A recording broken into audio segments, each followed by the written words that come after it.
Mājas strasts putns, kurš iegūst 2025. gada putna titulu. Populācijas lielums Latvijā ir apmēram 326,025 līdz 406,455 pāru, tā kā tas ir parasts un izplatīts ligzdotājs. Mājas strazdi ligzdo koku dobumos, būrīšos un arī dažādās būvēs. Interesanti, ka šie putni ligzdu iztīra paši.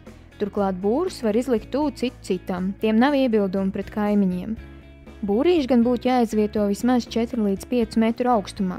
Iekšpus nedrīkst būt ēvelēta, lai mazie putnēni var pieķerties pie atskabargainās dēļa virsmas un tikt no būra laukā. Bet ārpusē būrītim nav ieteicams zem skrejas vai citur pie būra piestiprināt laktiņu. Žagats, vārns, kā arī kāds plēsīgs zīdītājs to var izmantot, lai ērti izvilkt pa skreju strazdu mazuļus. Mazuļus pēc apspalvojuma krāsas var viegli atšķirt no pieaugušajiem, jo jaunajiem putniem apspalvojums ir neuzkrītoši pelēkbrūns, bet pieaugušie ir koši melni ar dzeltenīgiem baltiem punktiņiem. Turklāt tiem ir arī skaists metālisks spīdums.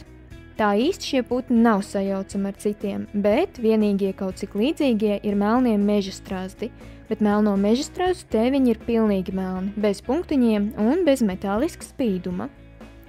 Mātītes savukārt melngan brūns ar mazliet gaišāku rīklu.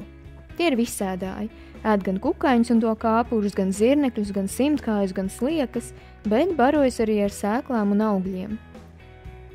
Rudenī šie putni salasās lielos baros, varbūt kādreiz pat ir gadījies novērot mājas strazdu murmurāciju, kad simtiem pat tūkstošiem strazdu sinhroni lidinās apkārt.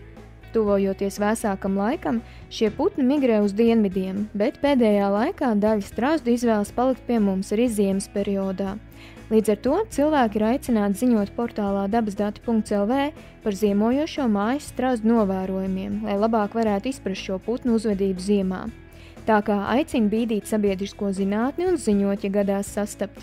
Lai jauka būšana dabā un līdz citai reizei!